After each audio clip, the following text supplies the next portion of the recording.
Hello guys, സിമ്പിളായിട്ടൊരു cooker biryani നോക്കിയാലോ. ഈ കാണിക്കുന്ന സാധനങ്ങളാട്ടോ ഞാൻ എടുത്തേക്കുന്നത്. ഇതേ കുക്കർ അടുപ്പത്തേക്ക് വെച്ചിട്ടുണ്ട്. 2 ടീസ്പൂൺ നെയ്യ്, അതിലേക്ക് ആവശ്യത്തിനുള്ള വെളിച്ചെണ്ണ. ചൂടായ ശേഷം വേപ്പില ചേർക്കുന്നുണ്ട്. ഇഞ്ചി വെളുത്തുള്ളി ചതച്ചത് ചേർക്കുന്നുണ്ട്.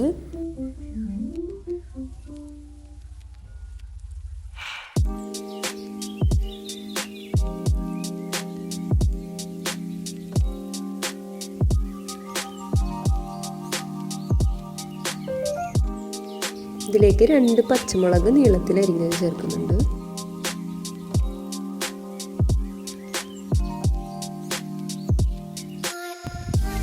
മൂന്ന് സവാള നീളത്തിൽ അരിഞ്ഞത്,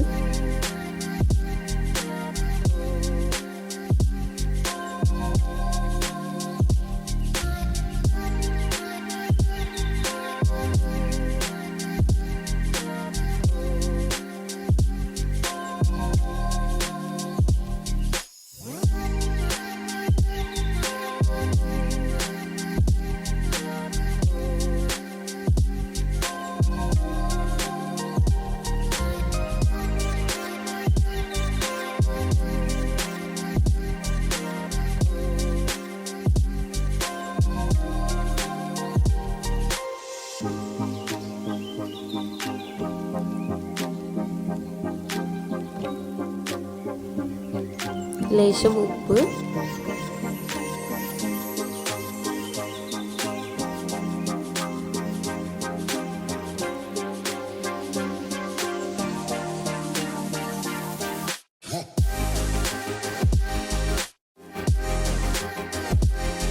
ആവശ്യത്തിന് മഞ്ഞൾപ്പൊടി ചേർത്ത് നന്നായിട്ട് ഇളക്കി യോജിപ്പിക്കണം.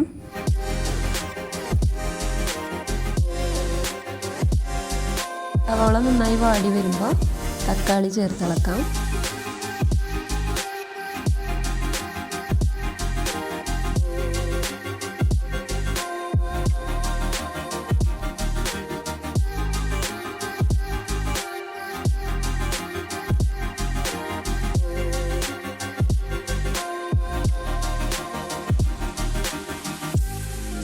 മൂന്നാല് മിനിറ്റ് ഇളക്കിയ ശേഷം നമുക്ക് കഴുകി വെച്ചേക്കുന്ന ചിക്കൻ ഇതിലേക്ക് ചേർക്കാം.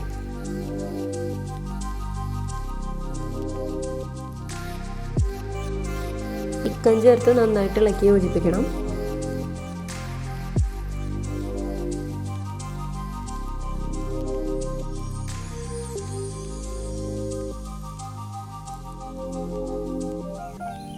ശേഷം ഇതിലേക്ക് ആവശ്യത്തിനുള്ള മുളക് പൊടി,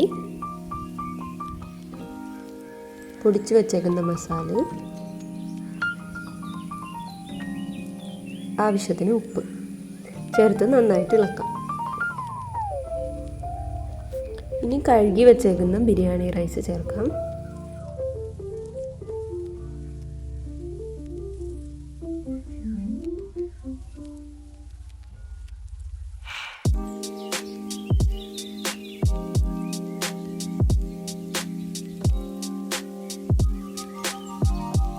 അരി ചേർത്ത് നന്നായിട്ട് ഇളക്കി യോജിപ്പിക്കണം. നന്നായി ഇളക്കി യോജിപ്പിച്ച ശേഷം ആവശ്യത്തിന് വെള്ളം. ഞാൻ എടുത്തേക്കുന്നത് ബിരിയാണി അരിയേക്കാളും ഒരു 1/2 ഇഞ്ച് അളവിൽ പൊങ്ങി നിൽക്കുന്ന രീതിക്കാണ് വെള്ളം എടുത്തേക്കുന്നത്. ഈ വീഡിയോ കാണുമ്പോൾ തന്നെ നിങ്ങൾക്ക് മനസ്സിലാവും വെള്ളം ഏതളവിലാണ് എടുത്തേക്കുന്നതെന്ന്. ഒരു 1/2 ഇഞ്ച് അളവിൽ വെള്ളം പൊങ്ങി നിന്നാൽ മാത്രം മതി.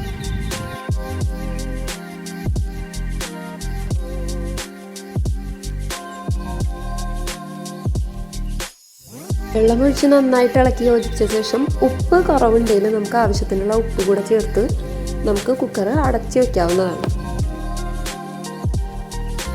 കുക്കർ അടച്ചു വെച്ച ശേഷം ഒറ്റ വിസിലാവുമ്പോൾ തന്നെ നമുക്ക് ഗ്യാസ് ഓഫ് ചെയ്യാം. കുക്കറിൻ്റെ ആവി നന്നായിട്ട് പോയ ശേഷം മാത്രം കുക്കർ ഓപ്പൺ ചെയ്താൽ മതി. ബിരിയാണി റെഡി ആയിട്ടുണ്ട്. നമുക്ക് പെട്ടെന്ന് വീട്ടിലൊരു 10-15 മിനിറ്റിനകത്ത് നമുക്ക് എളുപ്പത്തിൽ ചെയ്യാവുന്ന ഒരു ബിരിയാണിയാണ്. അപ്പോൾ എല്ലാവരും ട്രൈ ചെയ്ത് നോക്കിയിട്ട് കമൻറ്റ് സെക്ഷനിൽ പറയട്ടോ.